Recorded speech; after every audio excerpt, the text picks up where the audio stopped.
Hello everyone, welcome to our YouTube channel.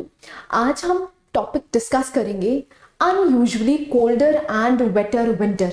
देखिए, recently ये काफ़ी न्यूज़ में था कि जो भी नॉर्थ के रीजन्स हैं इंडिया के, वहाँ पर आपको बहुत ज़्यादा सर्दी देखने को मिल रही है। जनवरी इवन फरवरी तक ये आपको देखने को मिल रही है।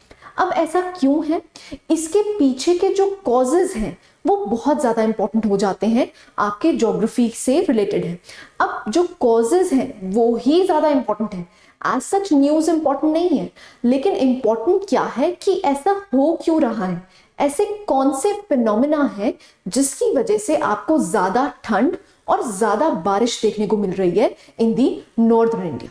Let's start the topic. देखिए, so why was it news? In India, especially in the North India, the winter of 2021 to 2022 has been unusually cold and unusually long. The days in particular have felt colder and chillier than normal. अब reason क्या है उसके बारे में हम detail में discuss करते हैं। देखिए, यहाँ पर दो की पॉइंट्स यूज हुए हैं, एक है कोल्डर और एक है वेटर। तो हम पहले कोल्डर को बात करते हैं। कोल्डर क्या है? Since December 2021 maximum temperature across the north, northwestern and the central India have persistently remained below normal. अब यहाँ पर आपको ज़्यादा ठंड देखने को मिल रही है in the northern parts of India, चाहे फिर वो western parts भी इंक्लूड कर लीजिए। कुछ जो विंड्स हैं वो सेंट्रल इंडिया तक भी पहुंची हैं। तो यहाँ पर आपको नॉर्मल टेम्परेचर जो दिसंबर और जनवरी का होता है उससे टेम्परेचर्स बिलो देखने को मिल रहे हैं, लो देखने को मिल रहे हैं। This is point number one. A cold day is one in which the maximum temperature falls below 16 degrees Celsius. Now this is what you need to remember. अगर हम नॉर्दर्न प्लेन्स की बात कर रहे हैं तो अगर आपका टेम्परेचर 16 डिग्री सेल्सियस से नीचे गिर जाता है तो हम कहते हैं it is a cold day. ठीक है। अब रादर आपको टेम्परेचर्स जो दिन के टेम्परेचर्स हैं वो 10 to 12 देखने को मिल रहे हैं, तो 16 डिग्री से कम है। इसीलिए जो दिसंबर और जनवरी के डेज हैं they have been categorized as colder days than usual. जो यूजुअली टेम्परेचर होता है उससे टेम्परेचर गिर गया है, सो इसीलिए आपको कोल्डर डेज देखने को मिल रहे हैं। नेक्स्ट आता है, नेक्स्ट कीवर्ड इज वेटर। अब देखिए, वेटर का मतलब क्या है? यहां पर ज्यादा बारिशें हो रही हैं। So light to moderate intensity rainfall is commonly seen during winters. अब जिनको आप वेस्टर्न डिस्टर्बेंसेस कहते हैं, हम वेस्टर्न डिस्टर्बेंसेस के बारे में डिटेल में पढ़ेंगे। वेस्टर्न डिस्टर्बेंसेस क्या होते हैं, कैसे ओरिजिनेट होते हैं, क्योंकि यही इसका कॉज है। जो आपको ज्यादा बारिशें देखने को मिल रही हैं वो किसकी वजह से देखने को मिल रही है? It is because of western disturbances, जिसको हम डिटेल में पढ़ेंगे। Next, this January however has seen wide spread rain across the central, north western, northern, eastern and north eastern regions of India. अब यहां पर आपको जितनी यूजुअल बारिशें होती हैं उससे ज्यादा बारिशें देखने को मिली हैं in the December and the January months. तो अब ऐसा क्यों हुआ है? That is because of the western disturbances. वो वेस्टर्न डिस्टर्बेंसेस क्या हैं उसको हम डिटेल में पढ़ते हैं। सो आपको लेस फॉग, देखिए जनवरी में जनरली आपको ज्यादा फॉग देखने को मिलती है इन दी नॉर्दर्न प्लेन्स। अब यहां पर फॉग भी कम हो गई है। फॉग क्यों कम हो गई? सिंपल एज दैट, क्योंकि बारिशें ज्यादा हो रही हैं। तो इसीलिए December and January are known for the formation of dense fog across northern India. In January 22, the national capital remained affected by fog for 252 days against the normal of 292 hours. I'm sorry, hours. So यहाँ पर generally आपको 292 approximately 300 hours तक fog देखने को मिलती है, लेकिन जो कि रिड्यूस होके 252 तक पहुंच चुकी है। तो इसका मतलब क्या है? क्योंकि यहाँ पर रेनफॉल ज्यादा हो रही है, इसीलिए आपको फॉग जो है वो कम होती हुई दिखेगी। ठीक है। सो IMD officials said that the ongoing winter has recorded the lowest fog hours since 1991-1992 over Delhi. So यहाँ पर आपको फॉग की फॉर्मेशन 1991 से लेकर अब तक का जो रीजन है वहां पर अप्रोक्सीमेटली 300 आवर्स तक आपको फॉग देखने को मिलती है, जो कि अब रिडक्शन होके 252 तक पहुंच चुकी है। क्यों? क्योंकि बारिशें ज्यादा हो रही हैं। अब बारिशें क्यों ज्यादा हो रही हैं, that is the main reason जो कि हमने ये टॉपिक चूज किया है, क्योंकि ये आपकी ज्योग्राफी के लिए बहुत ज्यादा इंपॉर्टेंट हो जाता है। Let's study the causes. देखिए, सबसे पहला कॉज क्या है? The western disturbances. Until 25th January 2022, 7 western disturbances had passed over India. अब देखिए यहाँ पर जनरली जो वेस्टर्न डिस्टर्बेंसेस हैं वो आपको इतनी ज्यादा देखने को नहीं मिलती, लेकिन अगर हम जनवरी की बात करें तो 7 western disturbances across northern India आपको देखने को मिली हैं, जिसकी वजह से आपको बारिशें एक्सपीरियंस हो रही हैं। ठीक है जी। So these systems caused hail storms in the northern Maharashtra and heavy rainfall in Tamil Nadu, जिनको आप रिट्रीटिंग मॉनसून कहते हैं, वहां पर भी आपको बारिशें ज्यादा देखने को मिली है। ठीक है जी। सो रीजन क्या है? The western disturbance. अब इसको हम डिटेल में अच्छे से पढ़ते हैं, व्हाट इज वेस्टर्न डिस्टर्बेंसेस। देखिए, सबसे पहले कीवर्ड्स जानिए। 2 कीवर्ड्स यूज हुए हैं, एक वेस्टर्न और एक डिस्टर्बेंस। देखिए, वेस्टर्न का मतलब क्या है? ये ओरिजिनेट कहां से हुई हैं? फ्रॉम दी वेस्टर्न डायरेक्शन, तभी इसको क्या कहा गया है? The western disturbance. अब डिस्टर्बेंस का मतलब क्या है? एनी इंटरप्शन और ट्रबल, उसी को हम क्या बोलते हैं? That is disturbance. So western disturbance का मतलब क्या है? The wind that is blowing from the western area and it is crossing the northern India and causing rainfall in this region is known as western disturbance. Now read the statement. An atmospheric or climatic influence on India that carries due to strong wind coming from the western direction. वो winds जो हैं वो blow कहां से कर रही हैं? Western side से ब्लो कर रही हैं, और वो कहां तक पहुंच रही हैं? इंडिया तक पहुंच रही हैं, और बीच में वो क्या कैरी करके लेके आती हैं? That is moisture. They are moisture laden. अगर वो मॉइस्चर लेडन है, दैट मीन्स वो क्लाउड फॉर्मेशन करेंगी और बारिशें कहां पर करेंगी? In India. ठीक है। अब देखिए वेस्टर्न डिस्टर्बेंसेस कैसे बनती, कैसे हैं, जनरेट कैसे होती हैं। देखिए, ये अपर ट्रोपोस्फेयर में आपको पाई जाएंगी। ऐसा क्यों होता है? आपने ज्योग्राफी में पढ़ा होगा। जैसे for example, this is equator 0 degree. ठीक है, हम मान लेते हैं 30 डिग्री तक ये क्या है? देखिए 0 डिग्री पे आपको ज्यादा गर्मी देखने को मिलती है, मतलब ये यहाँ पर लो प्रेशर जोन बनेगा, यहाँ पर कंपैरेटिवली लो प्रेशर जोन बनेगा। 30 डिग्री नॉर्थ पे क्या मिलेगा आपको? High pressure zone. ऐसे ही कंपेयर टू 30 डिग्री ये जो रीजन है यहां पर आपको लो प्रेशर देखने को मिलेगा। Again compare to 90 degree 60 degree आपको हॉटर दिखेगा, तभी ये रीजन क्या कहलाएगा? The high pressure zone. देखिए 2 साइकिल्स बनते हैं, एक होते हैं आपके थर्मल साइकिल्स और एक होते हैं मैकेनिकल साइकिल्स। अब इसका मतलब क्या है? देखिए, थर्मल साइकिल्स वो साइकिल्स होते हैं जो डिफरेंशियल हीटिंग की वजह से आपको देखने को मिलते हैं। अब अगर देखिए आप, ये वाला जो साइकिल है और जो 0 से लेकर 30 डिग्री नॉर्थ तक का साइकिल है, इनको बोला जाता है दी थर्मल सेल्स और दी थर्मल साइकिल्स। ऐसा क्यों है? क्योंकि यहां पर आपको डिफरेंशियल हीटिंग देखने को मिलती है। अगर मैं 90 डिग्री नॉर्थ पोल की बात करती हूं तो वहां पर ठंड है। अगर वहां पर ठंड है तो कंपैरेटिवली टू 60 डिग्री नॉर्थ यहां पर आपको हाई प्रेशर जोन देखने को मिलेगा, क्योंकि आपका जो हाई प्रेशर है और जो लो प्रेशर है वो हमेशा कंपैरेटिव होता है, एक दूसरे के कंपैरिजन में होता है। तो अगर मैं 60 डिग्री नॉर्थ को देखती हूं और 90 डिग्री नॉर्थ को देखती हूं तो ठंडा इलाका कौन सा है? ऑब्वियस सी बात है, दैट इज 90 डिग्री। तो यहां पर आपको हाई प्रेशर जोन देखने को मिलेगा और यहां पर आपको लो प्रेशर जोन देखने को मिलेगा। यहां पर हीटिंग में डिफरेंस है, तभी आपको प्रेशर जोन्स देखने को मिलते हैं। ऐसे ही अगर मैं 0 डिग्री की बात करती हूँ और 30 डिग्री की बात करती हूँ, तो 0 डिग्री में आपको यहाँ पर सनलाइट ज्यादा देखने को मिलती है, डायरेक्ट सनलाइट देखने को मिलती है, तो ऑब्वियस सी बात है यहाँ पर लो प्रेशर जोन बनेगा in comparison to 30 degree north. ठीक है, सो ये वाले जो साइकिल्स हैं, ये वाले जो सेल्स हैं, इनको बोला जाता है दी थर्मल सेल्स, राइट, क्योंकि यहां पर डिफरेंशियल हीटिंग की वजह से ये जो सेल्स बनते हैं। अब देखिए इनको बनाइए, अगर यहां पर लो प्रेशर जोन है, इसका मतलब क्या है, हवा हल्की हो जाएगी। हवा जब हल्की हो जाएगी तो ये क्या करेगी, राइज करेगी। जब ये राइज करेगी तो धीरे धीरे क्या होगी, ठंडी होगी, मतलब कंडेंसेशन प्रोसेस स्टार्ट हो जाएगा। जैसे ही कंडेंसेशन प्रोसेस स्टार्ट हो जाएगा तो वहां पर आपको क्लाउड फॉर्मेशन देखने को मिलेगी और बारिशें हो जाएंगी। This is point number 1।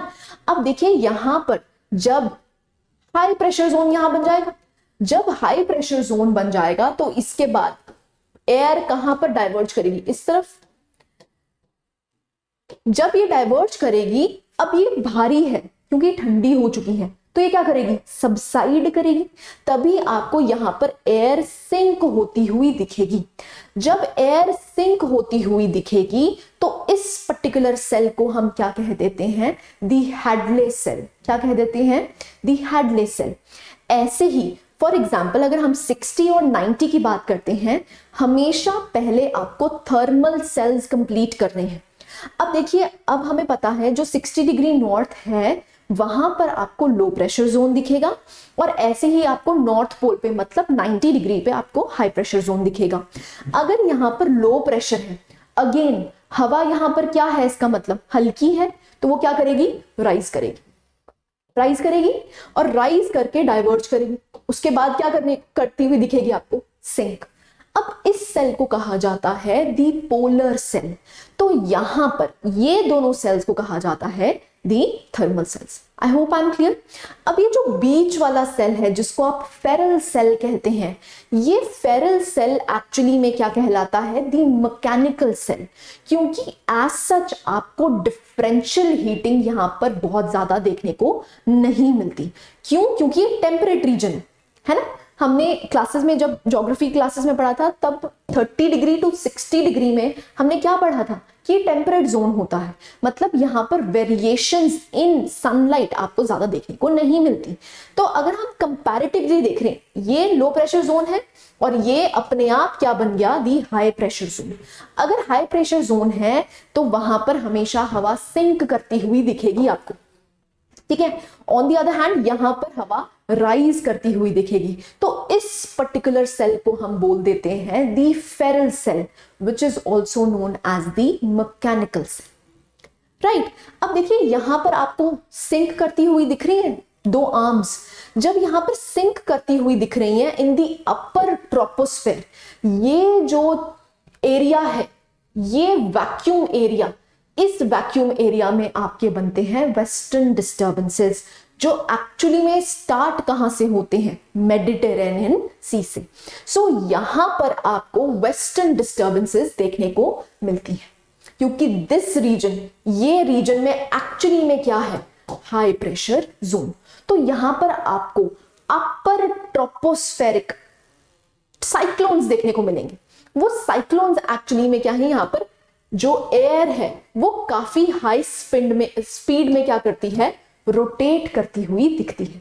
तो जहां पर आपको ये आर्म्स सिंक होती हुई दिखती हैं, इस वैक्यूम में कुछ जेट स्ट्रीम्स पाई जाती हैं। उन जेट स्ट्रीम्स को ही हम क्या कहते हैं, दी वेस्टर्न डिस्टर्बेंसेस।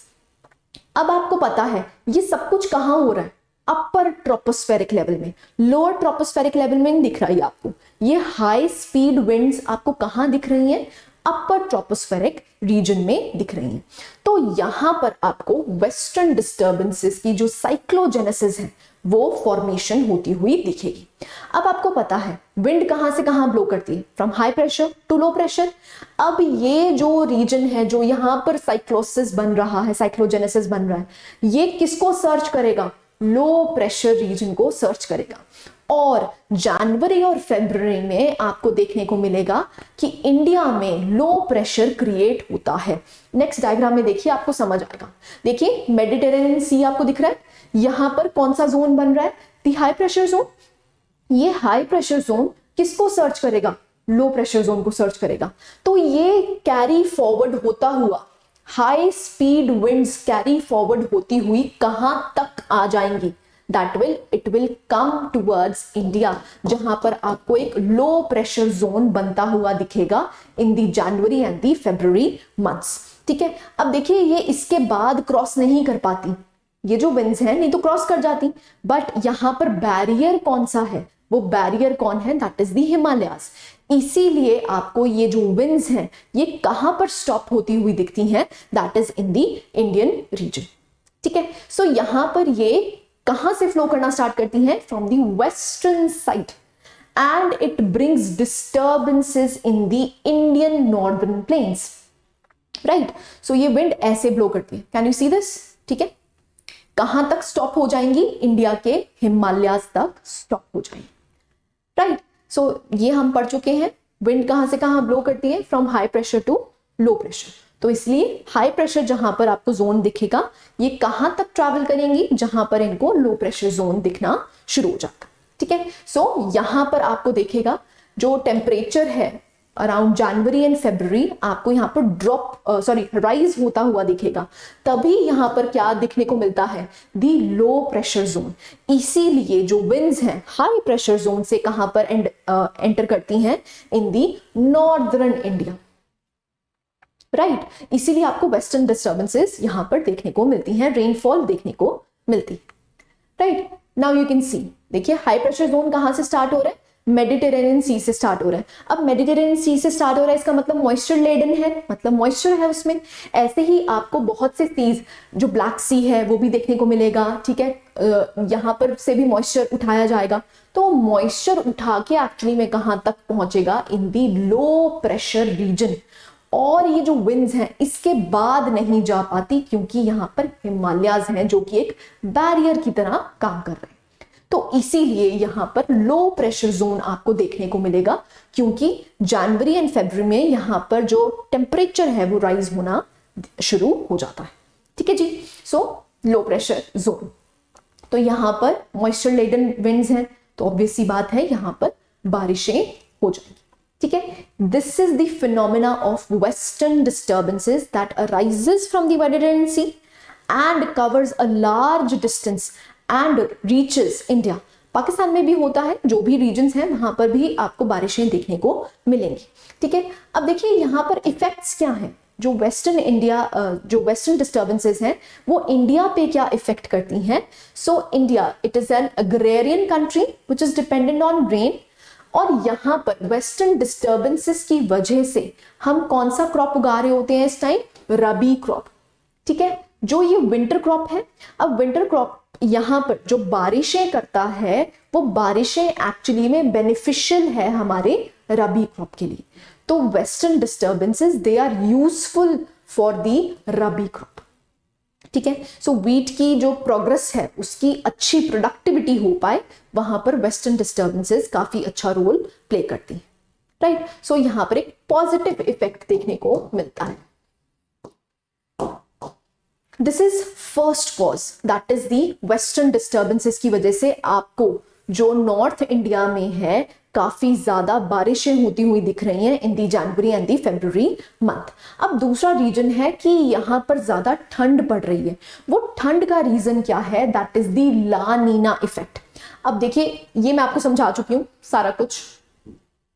ठीक है, we have read this western disturbances, we have read this almost सब कुछ। तो आप देखेंगे मेडिटेरेनियन सी से, ब्लैक सी से और कैस्पियन सी से ये मॉइस्चर उठाती हुई कहां तक पहुंचती हैं, इंडिया के नॉर्दर्न प्लेन्स तक पहुंचती हैं और वहां पर बारिशें करती हैं, जो कि हमारे रबी क्रॉप के लिए काफी ज्यादा बेनिफिशियल है। ठीक है जी, सो अब नेक्स्ट आता है कि ये जो मंथ्स हैं ये कोल्डर क्यों है। वेटर तो समझ लिया, क्योंकि हमारा टॉपिक क्या था, unusually colder and waiter winters. Waiter तो समझ लिया क्योंकि यहाँ पर वेस्टर्न डिस्टर्बेंसेस क्या हैं, काफी ज्यादा इफेक्टिव है, इसीलिए आपको ये देखने को मिल रहा है। अब दूसरा रीजन क्या है कि ये कोल्डर क्यों है, यहाँ पर ठंड ज्यादा क्यों पड़ रही है, that is because of the La Nina effect. अब देखिए जो ला नीना इफेक्ट है वो क्या है, इस बात को समझ लीजिए। देखिए आपने ज्योग्राफी में कंसेप्ट पढ़ा होगा एनसो। एनसो में 3 फेजेस होते हैं। एक फेज होता है न्यूट्रल फेज, एक होता है ला नीना और एक होता है एल नीनो फेज। ये सारी ऑसिलेशन एक्चुअली में चल कहां रही होती है, इन दी पैसिफिक ओशन, ठीक है, इसलिए इसको पैसिफिक साउदर्न ऑसिलेशन बोला जाता है। ये आपको पैसिफिक ओशन दिख रहा है, कैन यू सी दिस? अब ये आपको साउदर्न पार्ट में होता हुआ दिखेगा, तभी इसको बोला जाता है El Nino southern oscillation. I hope I am clear. El Nino southern oscillation. तो यहां पर 3 फेजेस एग्जिस्ट करते हैं, the neutral phase, the La Nina phase and the El Nino phase. अब इसका कॉज बिहाइंड, इसके पीछे का रीजन क्या है, नोबडी नोज, साइंटिस्ट को भी नहीं पता है, लेकिन ये फेजेस जनरली आपको 5 to 7 ईयर्स में रिपीट होते हुए दिखते हैं। एक साइकिल है, एक ऑसिलेशन है जो चलता रहता है। अब देखिए नॉर्मल ईयर में क्या होता है, ऊपर वाला पार्ट देखिए आप, नॉर्मल ईयर में क्या होता है, आपको जो western coast of South America है, क्या है, the western coast of South America में आपको यहां पर कोल्ड करंट देखने को मिलता है, ठीक है। अब जब कोल्ड करंट है इसका मतलब क्या है, यहां पर आपको अपवेलिंग जोन मिलेगा, ठीक है। तो यहां पर आपकी ट्रेड विंड्स चल रही होती है ना, यू नो दिस कंसेप्ट, ठीक है।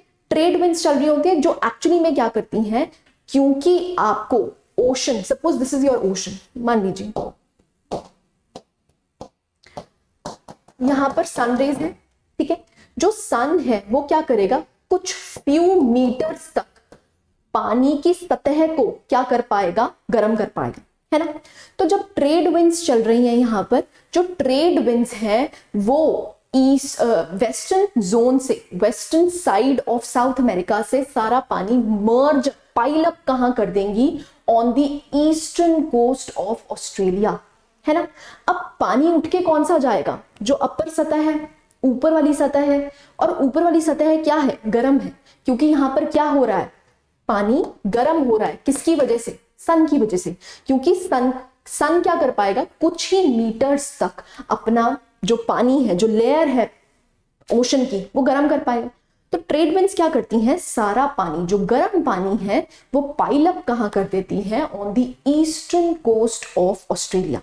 सो अगर यहां पर गर्म पानी पाइल अप हो चुका है, दैट मींस वहां पर क्या बनेगा, द लो प्रेशर जोन, है ना। ऑन द अदर हैंड यहां पर अगर कोल्ड करंट एग्जिस्ट करता है तो यहां पर कौन सा जोन बनेगा, द हाई प्रेशर जोन।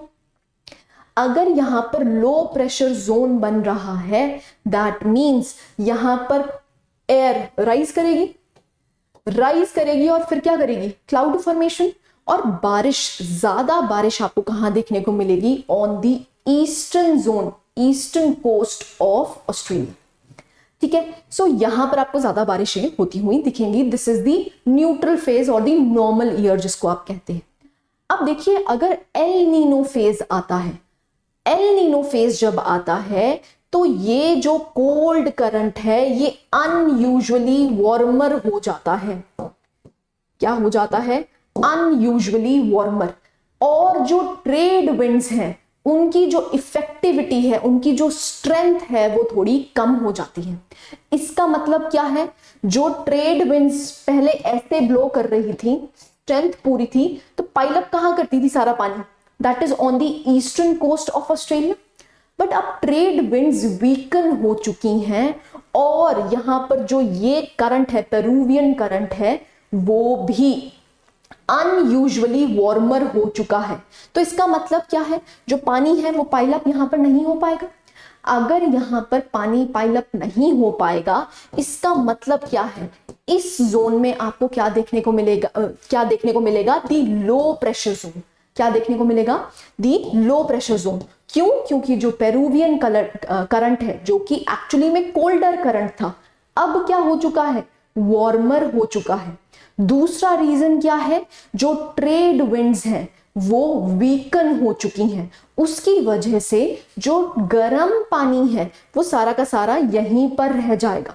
तो comparatively on the western coast of South America आपको एक लो प्रेशर जोन बनता हुआ दिखेगा।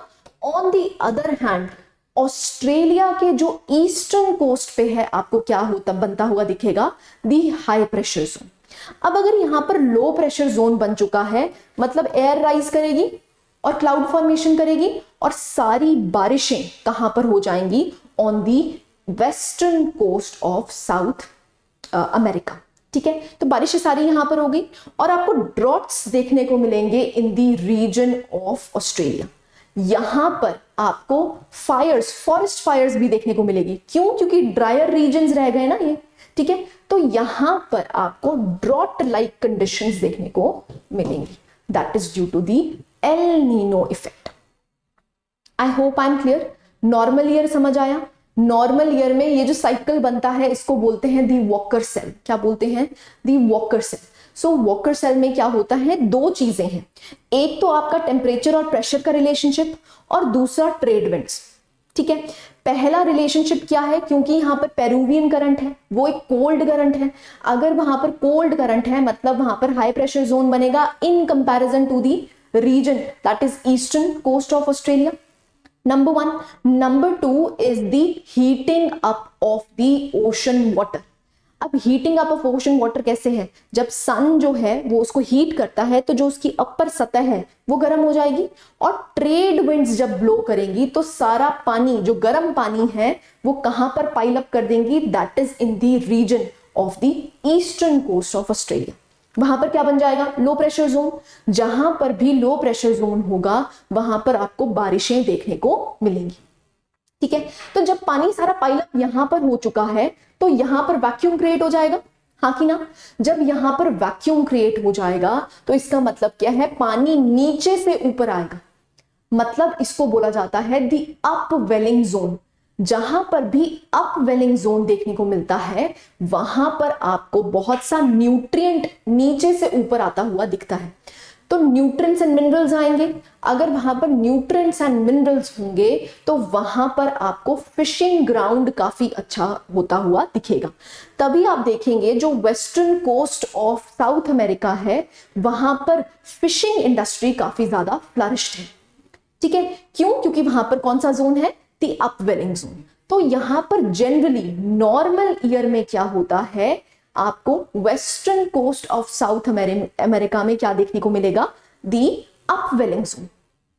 बट अब क्या होता है, एल नीनो ईयर में क्या होता है कि यहां पर unusual warming up of Peruvian current होता है। इसका मतलब क्या है, जब वार्म अप हो गया। दूसरा रीजन यहां पर क्या है कि जो आपकी ट्रेड विंड्स हैं, वो जो ट्रेड विंड्स हैं वो वीकन हो चुकी हैं। अगर ट्रेड विंड्स वीकन हो चुकी हैं मतलब पाइलिंग अप ऑफ वाटर कहां पर नहीं हो पाएगा, that is on the eastern coast of western Australia नहीं हो पाएगा। तो पानी, सारा गर्म पानी कहां रह जाएगा, यहीं पर। अगर यहां पर गर्म पानी रह गया तो मतलब कंपैरेटिवली यहां पर लो प्रेशर बनेगा और हाई प्रेशर कहां बनेगा, on the eastern coast of Australia. तो सारी बारिश कहां हो जाएगी, ऑन द पेरुवियन कोस्ट। ठीक है, तो यहां पर आपको फ्लड्स देखने को मिलते हैं in the western coast of South America. On the other hand जो आपका ईस्टर्न कोस्ट ऑफ ऑस्ट्रेलिया है वहां पर आपको क्या देखने को मिलता है, दी ड्रॉट सीजन। ठीक है, तो एल नीनो की वजह से आपको इंडिया में भी ड्रॉट्स देखने को मिलते हैं। Right, this is point number one. अब देखिए हम कह रहे हैं इस टाइम कौन सा फेज चल रहा है, दी ला नीना फेज। अब ला नीना क्या है, it is nothing but the normal year. जब नॉर्मल ईयर में जो वॉकर सेल होता है जब वो और भी ज्यादा स्ट्रेंथन हो जाता है, मतलब ट्रेड विंड्स और भी ज्यादा स्ट्रेंथन हो चुकी हैं। Now see this diagram. इसका मतलब क्या है, इंक्रीज्ड ट्रेड विंड्स। जो ट्रेड विंड्स हैं वो इस टाइम और भी ज्यादा स्ट्रेंथन हो चुकी हैं। जब ये और भी ज्यादा स्ट्रेंथन हो चुकी हैं इसका मतलब सारा पानी कहां पर पाइल अप कर देंगी, on the eastern coast of Australia. तो यहां पर एक्सेसिव बारिशें होंगी, हाँ कि ना। जब यहां पर आपको एक्सेसिव बारिशें देखने को मिलेंगी, इसका इफेक्ट इंडिया पे क्या होता है, अगर ला नीना सीजन है तो आपको यहां पर इंडिया में भी काफी ज्यादा बारिशें होती हुई दिखेंगी और यहां पर आपको कोल्ड सीजन ज्यादा देखने को मिलेगा। ठीक है, so effect of La Nina, I hope I am clear. ठीक है जी।